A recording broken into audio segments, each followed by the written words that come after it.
Sobin, Sobat Bina Esa yang dirahmati Allah, Assalamualaikum warahmatullahi wabarakatuh. Cemerlang dengan sabar dan sikap positif. Allah Subhanahu wa Ta'ala berfirman dalam Quran Surat Az-Zumar ayat 10, A'udzu billahi minasy syaithanir rajim. Bismillahirrahmanirrahim.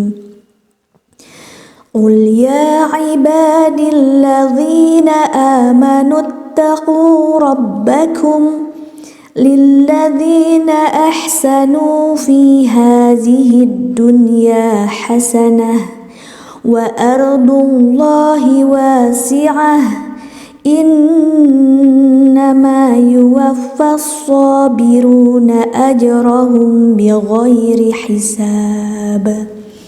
Yang artinya, katakanlah Nabi Muhammad, wahai hamba-hambaku yang beriman, bertakwalah kepada Tuhanmu. Orang-orang yang berbuat baik di dunia ini akan memperoleh kebaikan. Bumi Allah itu luas. Sesungguhnya hanya orang-orang yang bersabarlah yang disempurnakan pahalanya tanpa perhitungan. Akhlak yang mulia akan melahirkan sikap yang positif.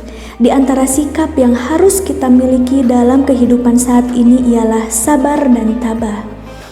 Umat Islam dididik untuk memahami bahwa kesabaran adalah sebagian daripada iman. Kesabaran mempunyai keuntungan dan kebaikannya di sisi Allah. Jika umat Islam bersabar ketika menerima musibah, mereka akan menyadari bahwa kesabaran itu merupakan jembatan untuk mendapatkan pertolongan ilahi. Dalam Al-Asas Fit Tafsir yang ditulis oleh Syekh Said Hawa disebutkan, sabar mempunyai 3 bagian. Pertama adalah sabar dalam meninggalkan maksiat, yang kedua adalah sabar dalam melakukan ibadah, dan yang ketiga adalah sabar ketika ditimpa ujian dan musibah. Dalam konteks ibadah, sahabat-sahabat Nabi merupakan suatu golongan yang sangat tinggi kesabarannya dalam melakukan ibadah. Kita menyadari bahwa dunia adalah tempat ujian dan godaan, dan surga adalah tempat kesenangan yang abadi. Kita bersabar dengan segala ujian di dunia, berusaha dengan sungguh-sungguh untuk mencapai tujuan. Dalam surah Al-Baqarah ayat 155, Allah berfirman yang artinya, sesungguhnya kami pasti mengujimu dengan sedikit ketakutan, kelaparan, kekurangan harta, jiwa dan buah-buahan, dan berikanlah berita gembira kepada mereka yang sabar. Walau bagaimanapun ujian yang menimpa, tidak akan terjadi terus-menerus atau selama-lamanya. Hal tersebut hanyalah merupakan suatu proses pendidikan dan pembangunan diri yang diperlukan sebelum kecemerlangan dan kemenangan dicapai.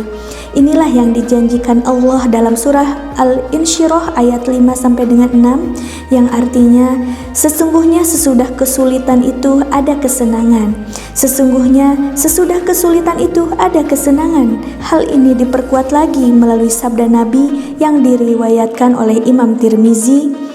Sesungguhnya keberhasilan bersama-sama dengan kesabaran, kelapangan bersama-sama dengan kesusahan, dan sesungguhnya beserta dengan kepayahan ialah kesenangan.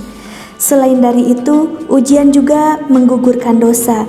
Dalam sebuah hadis yang diriwayatkan oleh Muslim, Nabi Shallallahu Alaihi Wasallam bersabda, tidak ada satupun musibah yang menimpa atas seorang muslim, baik berupa kepenatan, sakit yang kronis, kerisauan, kesedihan, kesakitan dan kemurungan, sampai duri yang mengenai badannya, melainkan ia akan menjadi kifarat baginya dari dosa-dosa. Masya Allah. Oleh sebab itu, bukanlah suatu yang sulit jika kita berterima kasih dan bersyukur kepada Allah apabila sesuatu ujian menimpa kita. Sikap kita ditentukan oleh cara kita melihat suatu masalah. Jika kita melihat sesuatu masalah sebagai sesuatu kesempatan untuk membangun diri, artinya kita berpikiran positif.